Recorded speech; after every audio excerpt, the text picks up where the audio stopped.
Hello student, my YouTube channel nursery education academy में आपका स्वागत है। तो आज की क्लास में हम लोग डायबिटीज इंसिपिडियस पढ़ेंगे। सबसे पहले इसका इंट्रोडक्शन देख लेते हैं। इंट्रोडक्शन क्या होता है? तो डायबिटीज इंसिपिडियस का इंट्रोडक्शन है एडीएच और vasopressin made by hypothalamus and storage in posterior lobe of pituitary gland. यानी डायबिटीज इंसिपिडियस जो है वह किसके वजह से होता है? तो एडीएच जो कि एक हार्मोन है उसके डिफिशियंसी की वजह से यह होता है। एडीएच का दूसरा नाम भी हम लोग वासोप्रेशन भी कह सकते हैं। जो ये हार्मोन जो है वो कहाँ बनता है? तो हाइपोथैलेमस में बनता है और स्टोरेज होता है posterior lobe of pituitary gland में। पिट्यूटरी ग्लैंड का जो पोस्टीरियर लॉब होता है वहाँ पे एडीएच क्या होता है कि स्टोरेज होता है। एडीएच का जो काम होता है वो है किडनी को वो बताता है कि उसको कितना वाटर कंजर्व करने की जरूरत है और कितना वाटर कंजर्व करने की जरूरत नहीं है, ये टोटल बताता है। ठीक है, एडीएच बताता है। एडीएच का जो मेन काम है वो है यह है कि वाटर का रेगुलेशन करना। तो वाटर का रेगुलेशन करना और उसके बाद क्या करता है कि वो बॉडी को मेंटेन करके रखता है। ठीक है, तो डायबिटीज इंसिपिडियस किसकी वजह से होता है? यानी एडीएच की डिफिशियंसी की वजह से डायबिटीज इंसिपिडियस होता है। डायबिटीज इंसिपिडियस और डायबिटीज मेलाइटस ये दोनों अलग अलग डिजीज है, बट इसका जो सिम्टम्स है वो सेम है। जैसे पॉलीयूरिया और पॉलीडिस्पीसिया ये दोनों क्या है कि दोनों एक ही सिम्टम्स दोनों में पाया जाता है।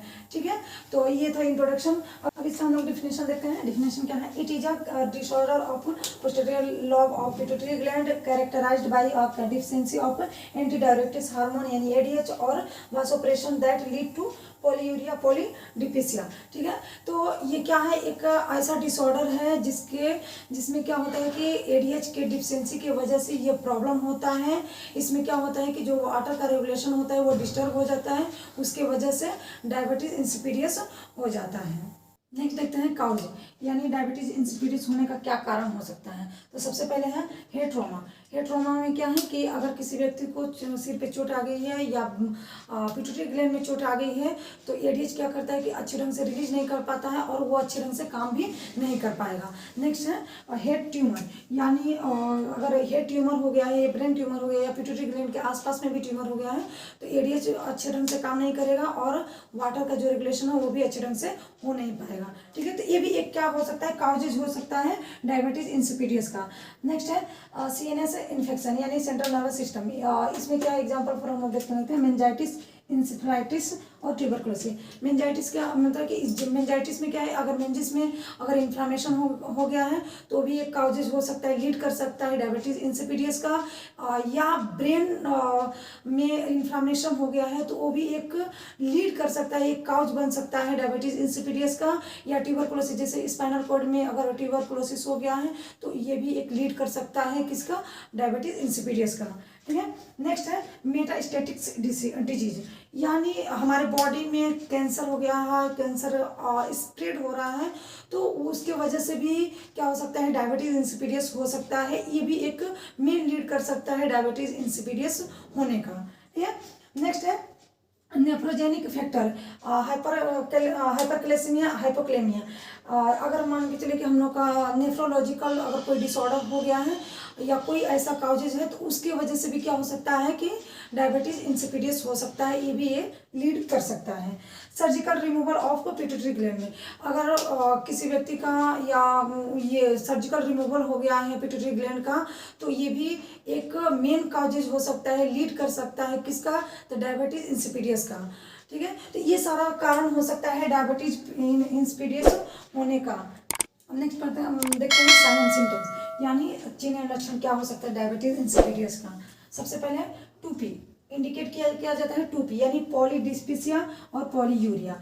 इसमें क्या है कि पॉलीडिस्पिया में क्या है कि एक्सेसिव ऑफ थर्स्ट। ठीक है, मैंने कि बहुत ज़्यादा क्या होना? प्यास लगना। और पॉलीयूरिया में क्या है? एक्सेसिव ऑफ यूरिन आउटपुट, यानी क्या होता है कि यूरिन का जो पासेज होता है वो बहुत ज़्यादा होता है। ठीक है, तो हम लोग इंडिकेट करते हैं 2P से। ठीक है, नेक्स्ट है डिहाइड्रेशन, यानी हमारे बॉडी में डिहाइड्रेशन होगा क्योंकि जो डायबिटीज इंसिपिडियस वाले पेशेंट है उनको बार बार क्या होता है? यूरिन होता रहता है, उसकी वजह से क्या होता है? हमारी बॉडी में वाटर नहीं होता है, पानी नहीं होता है, तो डिहाइड्रेशन होने का कारण हो सकता है। ये भी एक लक्षण दिख सकता है डायबिटीज इंसिपिडियस का। कॉन्स्टिपेशन है, यानी हमारी बॉडी में पानी नहीं है और उसके वजह से क्या हो सकता है? कॉन्स्टिपेशन हो सकता है क्योंकि प्रॉपर रूप से हमारी बॉडी को जितना वाटर मिलना चाहिए वो नहीं हो पा रहा है तो कॉन्स्टिपेशन हो सकता है।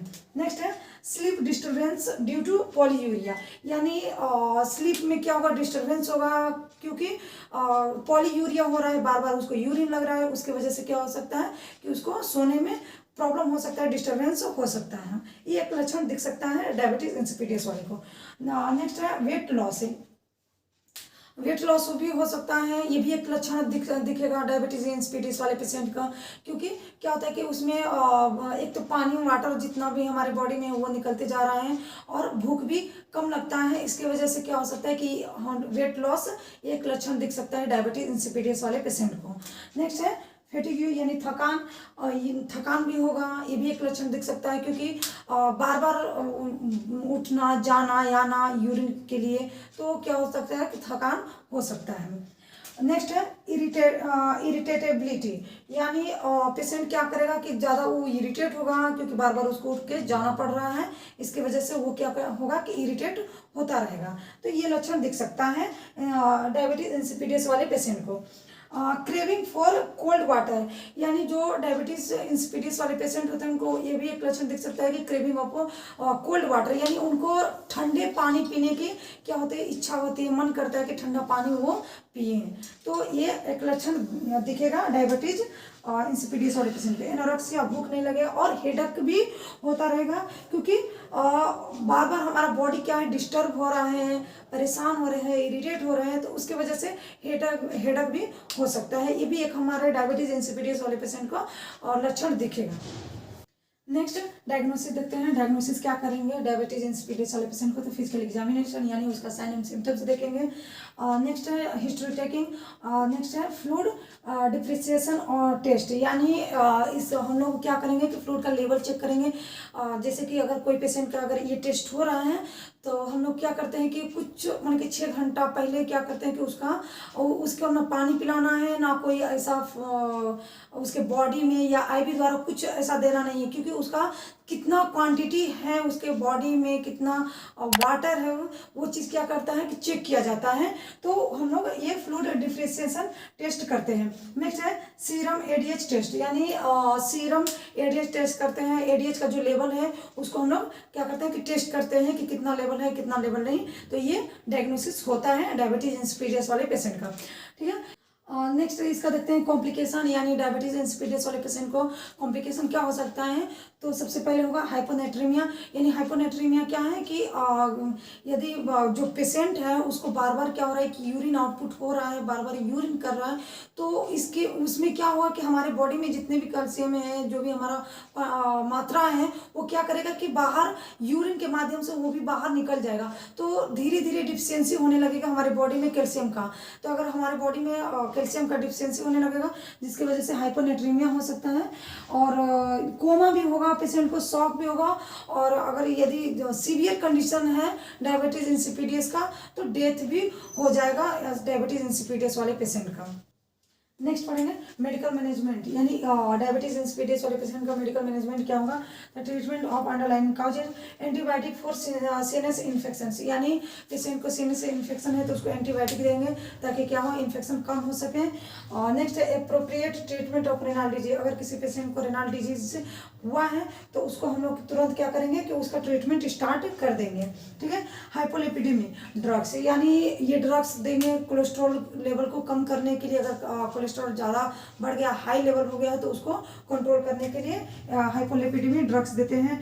डेस्मोप्रेशन, यानी किसी पेशेंट का ब्रेन इंजरी हुआ हो या ब्रेन का सर्जरी हुआ हो और उसको बार बार क्या हो रहा है कि प्यास लग रहा है, तो उसके लिए हम लोग क्या करते हैं उसको कंट्रोल करने के लिए हम लोग डेस्मोप्रेशन ड्रग्स देते हैं। मेंटेन आईओ चार्ट, यानी डायबिटीज इंसिपिडियस वाले पेशेंट का हम लोग क्या करेंगे उसका मेंटेन करेंगे आईओ का, यानी इनपुट और आउटपुट जितना भी यूरिन मतलब हो रहा है, आउटपुट हो रहा है, तो उसका क्या करेंगे हम लोग चार्ट मेंटेन करेंगे ताकि कितना एक दिन में कितना ऐसे यूरिन आउटपुट हो रहा है।